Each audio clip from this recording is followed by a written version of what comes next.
کہتے ہیں اسلام دین فطرت کے مطابق ہے، عین فطرت ہے، تو مفتی صاحب تو عورت کی فطرت میں سوکن نہیں ہے؟ تم پھر مجھ سے چار چار شادیوں کے سوال پوچھتے ہو، پھر میں جواب دیتا ہوں، پھر لوگ کہتے ہیں یہ مفتی ہر وقت چار شادیاں شادیاں کرتا رہتا ہے۔ اس پہ کئی بار جواب دے چکا ہوں۔ دیکھو، ہر وہ چیز جس سے آپ کو تکلیف ہو تو اس کا یہ مطلب نہیں ہوتا کہ وہ فطرت کے اگینسٹ ہے۔ اور بھی دنیا میں بہت سے کام ایسے ہیں آپ کا کرنے کا دل نہیں چاہتا، لیکن وہ فطرت کے اگینسٹ نہیں ہے۔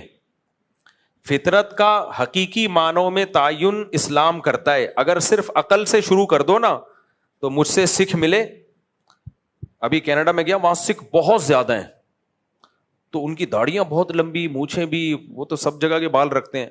کسی کے مذہب کا مذاق اڑانا مقصد نہیں ہے، ان کا کلچر ہے، وہ جانے۔ تو میں نے ان سے پوچھا آپ ایسا کیوں کرتے ہیں؟ انہوں نے کہا فطرت ہے۔ بال کی کیا ہے؟ فطرت ہے۔ تو وہ ایک ان کی دلیل ہے کہ اس میں زیر ناف بال بھی ہیں، وہ سارے بال ہی بال، کہتے ہیں بال کاٹنا فطرت کے خلاف ہے۔ اب اس پہ ڈیبیٹ ہو سکتی ہے، لیکن کب تک بحث کرو گے؟ ہمارے پاس اسلام ہے، اسلام نے ہمیں ایک اعتدال کا راستہ بتایا کہ نہ سب جگہ کے بال رکھنا فطرت ہے، نہ سب جگہ کے بال کاٹنا فطرت ہے۔ مرد کو داڑھی کے بال رکھنا فطرت ہے، کاٹنا فطرت کے خلاف۔ مونچھیں بڑھانا فطرت کے خلاف، کاٹنا فطرت کے مطابق۔ بغلیں کاٹنا فطرت کے مطابق، بڑھانا فطرت کے خلاف۔ نبی صلی اللہ علیہ وسلم کی صحیح حدیث ہے، 10 چیزیں پیغمبروں کی فطرت ہیں، اور پیغمبروں کی فطرت وہ اصل میں انسانوں کی اوریجنل فطرت ہوتی ہے۔ اس میں آپ نے فرمایا مسواک، دانت صاف کرنا۔ آپ کو پتا ہے دنیا میں ایسے لوگ بھی گزرے ہیں جو بڑے اپنے قوم کے ہیرو تھے، لیکن زندگی میں کبھی دانت نہیں صاف کیے۔ وہ کہتے تھے دانت صاف کرنا فطرت کے خلاف ہے، پھر وہ مثال دیتے تھے شیر نے کبھی دانت صاف کیے؟ بلی کو کبھی دیکھا برش کرتے ہوئے؟ تو انہوں نے اپنے آپ کو جانوروں پہ قیاس کیا، ان کے دانتوں میں کیڑے پڑ گئے مگر وہ صاف نہیں کرتے تھے۔ یہ ایسے گزرے ہیں لوگ دنیا میں، وہ کہتے ہیں یہ فطرت کے خلاف ہے، تو انسان کی ایجاد کردہ چیز ہے۔ دنیا میں ایسے لوگ بھی گزرے ہیں جو لباس نہیں پہنتے۔ میں جب کینیڈا میں تھا نا ابھی پچھلے ہفتے، تو نیوڈ لڑکے لڑکیوں کا بائکوں پہ دھرنا چل رہا تھا۔ میں نے نہیں دیکھا، آپ بولے مفتی صاحب وہ دیکھنے گئے تھے، میں چاہتا دیکھ سکتا تھا لیکن نہیں دیکھا میں نے۔ تو وہ بالکل برہنہ، ان کی دلیل یہ تھی کہ جو لباس کی حکومت نے پابندی لگائی ہوئی ہے یہ فطرت کے خلاف ہے۔ انسان برہنہ پیدا ہوتا ہے تو ہم کیوں کلچر کی وجہ سے اپنے شرمگاہوں کو چھپائیں؟ کیا جانور کو دیکھا کبھی چڈی پہنے ہوئے آپ نے؟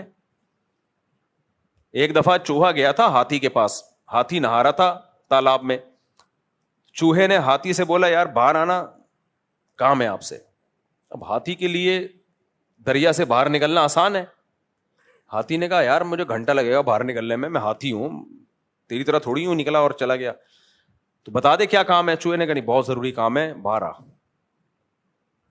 ہاتھی بیچارہ گھنٹوں محنت کر کے باہر نکلا، چوہے نے کہا بس واپس چلا جا۔ ہاتھی نے کہا پھر نکالا کیوں تھا؟ کہتا میں دیکھ رہا تھا میرا انڈر ویئر پہن کے تو نہیں نہ آ رہا تو۔ چوہے نے کہا میں یہ دیکھنا چاہ رہا تھا کہ میرا انڈر ویئر پہن کے تو نہیں نہا رہا۔ تو جانوروں کا لباس نہیں ہوتا، وہ کہتے ہیں نہیں ہے نا، تو انسان بھی تو حیوان ہی ہے۔ میڈیکلی انسان اور حیوان میں کوئی فرق ہے سوائے ذہانت کے؟ اور کوئی فرق نہیں ہے کہ انسان زیادہ ذہین جانور ہے باقی، تو اس لیے وہ کینیڈا میں احتجاج چل رہا تھا کہ کپڑوں کی پابندی ہٹائی جائے، مرضی ہو جس نے پہننا ہے پہنے، جس نے پہننا ہو تو بالکل نیوڈ، بالکل۔ حالانکہ وہ کپڑے جس کی پابندی ہے وہ ہیں کیا؟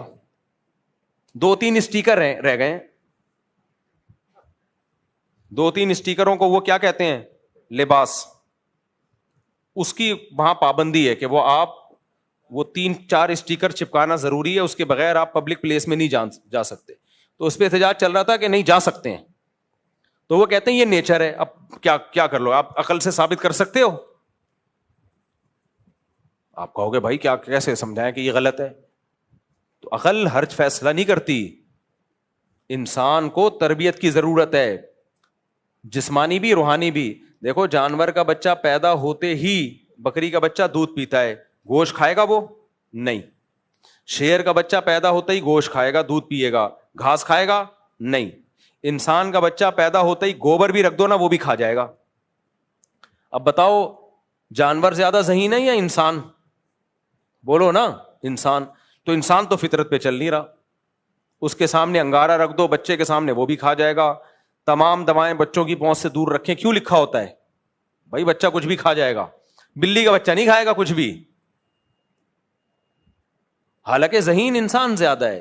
تو یہ اس کی علامت ہے, انسان ذہین تو بہت ہے لیکن تربیت کا محتاج ہے. مادی تربیت اس کو ماں باپ اور کلچر دے گا, اور روحانی تربیت اس کو پیغمبر دیں گے. تو نیچر کا تعلق روحانیت سے ہے, تہذیب کا تعلق روحانیت سے ہے.